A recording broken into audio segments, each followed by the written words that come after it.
but I learned about him in this semester actually for my master's thesis. So this one is Kierkegaard, Okay. and he is actually a Christian Christian existentialist.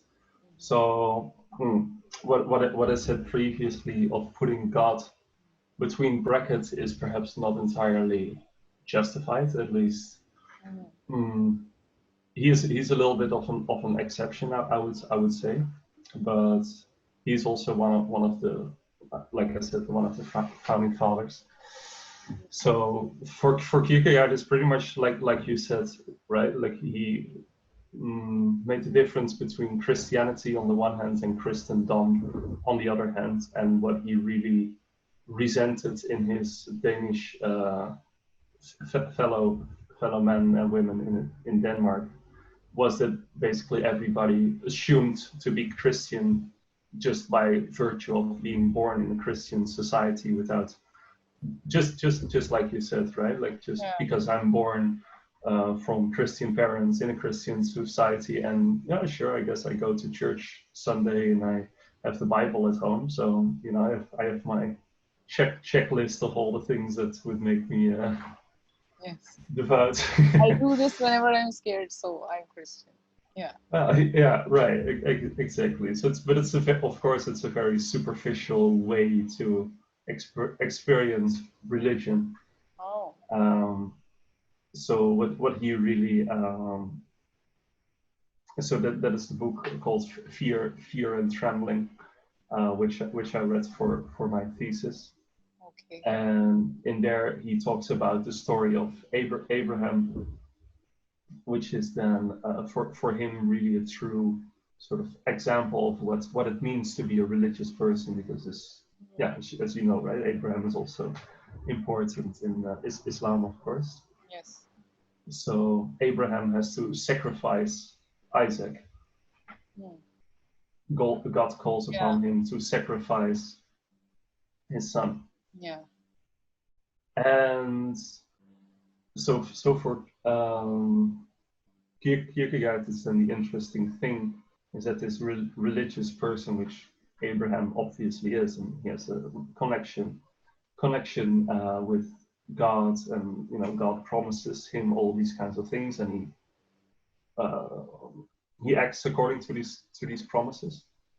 But then when his son needs to be murdered, there's no way for Abraham to explain that to his, or sacrificed, I should say. But it's, of course, for other people, it seems like a murder if the father all of a sudden takes his son to a mountain and stabs him with a knife. So for Kierkegaard, it's kind of to say, like, if you have a sort of fake, or I should say superficial way of religion, you can really have it more in a sort of in a common sense but when you are religious as an individual, you have to trust on yourself, even if everybody around you might not understand you, or might even, you know, denounce your activity. You have to trust on your feelings and your connection to God, the higher, whatever that may be. And so basically what he argues in that book is to say, like, well, okay, if you want to call yourself Christian, you need to put yourself in Abraham's shoes. And would you be able to do what he did? Would you be able to feel this fear and trembling as he did when he was walking with his son up the mountain, knowing that everybody would think he was a murderer, even though God asked it of him? Or would you say, you know, it's not for me? And Kierkegaard says, you know, both are fine. Both, not everybody has to be as virtuous or as brave as Abraham, but perhaps you should not really be calling yourself a Christian or a religious in the true sense of the word if you're not wanting to believe in your inner guide, basically. That's actually a very interesting point that he makes, like two very interesting points, like that I would quite resonate with. Wait, sorry, your last things were dropping out, your response. Wait, can you hear me now? Yeah, it's fine. Yeah, Yeah. you're back on track. Yeah, I'm saying that like it's very interesting the points that he makes, especially like 2 points that I think I really closely understand and resonate with. Like this, Hmm. what's the name of this guy? Kierkegaard, Søren Kierkegaard.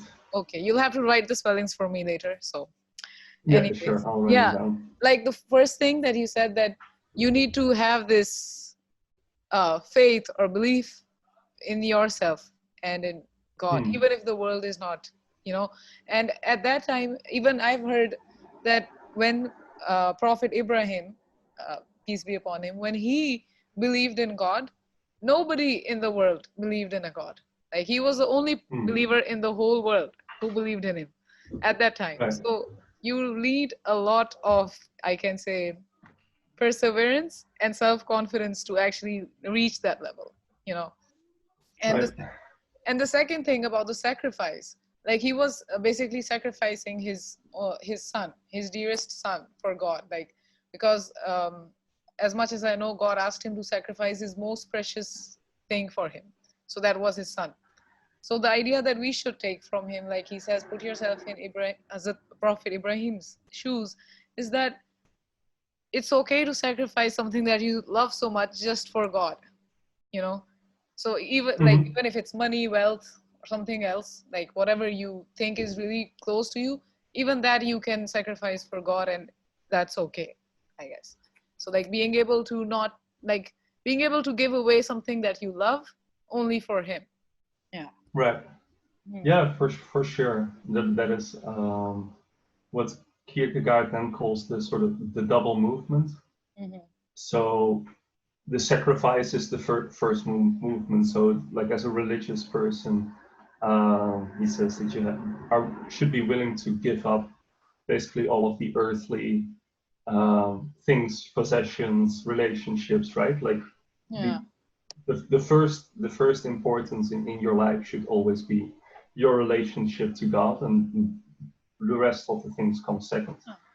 Yeah. But then for Kierkegaard, it is the importance part, and that is what really also makes him an existentialist. Is that you do not just say like, I gave everything up, like fuck this life, I'll just have a nice life in heaven where God promises me everything. Mm. But Kierkegaard says no, you should still be able to enjoy this current life because this current life was also brought to you by God. So even though you give up basically all your possessions, if you Yeah. say like, I don't care about my car, but hey, I still enjoy to ride in it, right? But if it would Yeah. go, it Yeah. goes.